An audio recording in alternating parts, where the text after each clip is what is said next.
খুলনা বিশ্ববিদ্যালয়ের বিজয় ২৪ হলের ওয়াশরুমে গোপনে মোবাইল ফোন রেখে ভিডিও ধারণের অভিযোগ উঠেছে হলের ক্যান্টিন কর্মী ইমাম হাসানের বিরুদ্ধে।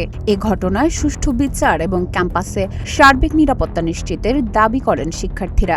এছাড়া ছাত্রীদের যৌন হয়রানির অভিযোগে ২ শিক্ষকের বিচার দাবি করেছেন শিক্ষার্থীরা। এসব দাবিতে অনির্দিষ্টকালের জন্য একাডেমিক ও প্রশাসনিক কার্যক্রম বন্ধ ঘোষণা করেছেন শিক্ষার্থীরা। ভিডিও বানিয়ে আসছেন ৯০০+ ভিডিও সে বানিয়েছে। এখন এই ভিডিওগুলো আমরা যতটুকু জেনেছি আমাদের বিশ্ববিদ্যালয়ের পক্ষ থেকে পেজ আছে ফোর্স ফ্রেন্ড থেকে, ওখান থেকে জানানো হয় যে উনি নাকি টেলিগ্রামে বিক্রি করতেন ভিডিওগুলো, এবং এই বিক্রি করতেন এটা ওনার স্ত্রীও জানতেন।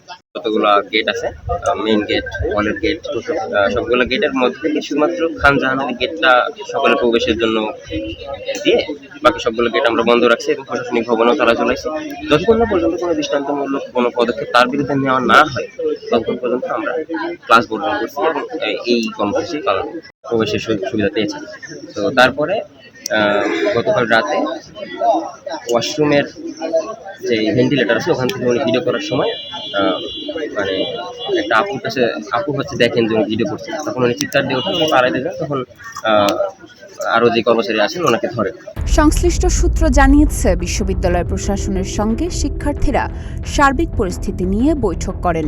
বৈঠকে অভিযুক্ত ক্যান্টিন কর্মীর বিচার সহ ৩ দফা দাবি উত্থাপন করা হয়। তবে আলোচনার পরও সন্তোষজনক অগ্রগতি না হওয়ায় পূর্ব ঘোষিত কর্মসূচির সঙ্গে একাডেমিক ও প্রশাসনিক ভবনগুলোতে তালা ঝুলিয়ে অনির্দিষ্টকালের জন্য বিশ্ববিদ্যালয় বন্ধ ঘোষণা করেন শিক্ষার্থীরা। এটাই চাবো যে একজন নারী হিসেবে আমাদের রেসপেক্ট কোথায়? আমরা যেখানে ঘরে বাহিরে কোথাও আমাদের সেফটি না, আমাদের বিশ্ববিদ্যালয়ে পাঠায় যে আমার মেয়ে ওইখানে যে শিক্ষা গ্রহণ করছে। আমার বাবা, আমি বাসা থেকে এখানে ভার্সিটিতে আসি, আমার বাবা যখন আমাকে ভার্সিটি পাঠায়, যখন ফোন করে জিজ্ঞাসা করে কোথায় আছো, আমি বলে ভার্সিটি, হি ফিল সেফ। আপাতত যেটা চাইবো, 2 জন যে দোষী এবং তার স্ত্রীকে আইনি হেফাজতে নিয়ে তাদের কাছ থেকে যেন ভিডিওগুলো সংগ্রহ। শিক্ষার্থীদের প্রথম দাবি, হলের ছাত্রীদের ভিডিও ধারণের অভিযোগে অভিযুক্ত ইমাম হাসানের সর্বোচ্চ শাস্তি নিশ্চিত করতে হবে। একই সঙ্গে ঘটনার আগে প্রয়োজনীয় ব্যবস্থা নিতে ব্যর্থ হওয়ার অভিযোগে সংশ্লিষ্ট হল প্রভোস্ট বডিকে জবাবদিহির আওতায় আনতে হবে। দ্বিতীয় দাবি, যৌন হয়রানির অভিযোগে বাংলা ডিসিপ্লিনের অধ্যাপক ডক্টর রুবেল আনসার এবং অ্যাগ্রো টেকনোলজি ডিসিপ্লিনের অধ্যাপক ডক্টর মোহাম্মদ রেজাউল ইসলামকে অতি দ্রুত স্থায়ীভাবে বহিষ্কার করতে হবে। তৃতীয় দাবি, সম্প্রতি গঠিত স্পন্দন ২৪ নামের ক্লাবটির নিবন্ধন বাতিল করতে হবে। শিক্ষার্থীদের অভিযোগ, বিশ্ববিদ্যালয় প্রশাসন আইনি জটিলতার কথা উল্লেখ করে তাদের দাবিগুলো বাস্তবায়নের বিষয়ে সরাসরি কোনো সিদ্ধান্ত নেয়নি এবং সময়ক্ষেপণ করেছে। তাদের ভাষ্য, দাবিগুলো বাস্তবায়নে দৃশ্যমান অগ্রগতি বা কার্যকর পদক্ষেপের নিশ্চয়তা না পাওয়া পর্যন্ত বিশ্ববিদ্যালয়ের সব প্রশাসনিক ও একাডেমিক কার্যক্রম অনির্দিষ্টকালের জন্য বন্ধ থাকবে। মেয়েদের হলের ভিতরে মেয়ে রাঁধুনি থাকবে, উনি ছেলে মানুষ, ছেলে রাঁধুনি রাখার কি দরকার? ওখানে মেয়েরাই তো রান্না করতে পারে, সার্ভ করতে পারে। তো উঠলাম, আমরা 4 দিন হলো হলে উঠলাম, এই 4 দিনে এই ঘটনা। তো এটা নিয়ে আমরা কালকে সারা রাত ঘুমাইনি, কেউ ঘুমাতে তো পারিনি। উক্ত সভার সিদ্ধান্ত অনুযায়ী অভিযুক্ত ক্যান্টিন কর্মী মোহাম্মদ হাসান ও তার স্ত্রী রূপামণির বিরুদ্ধে হরিণটানা থানায় রেজিস্ট্রার অধ্যাপক ডক্টর SM মাহবুবুর রহমান বাদী হয়ে মামলা করেন।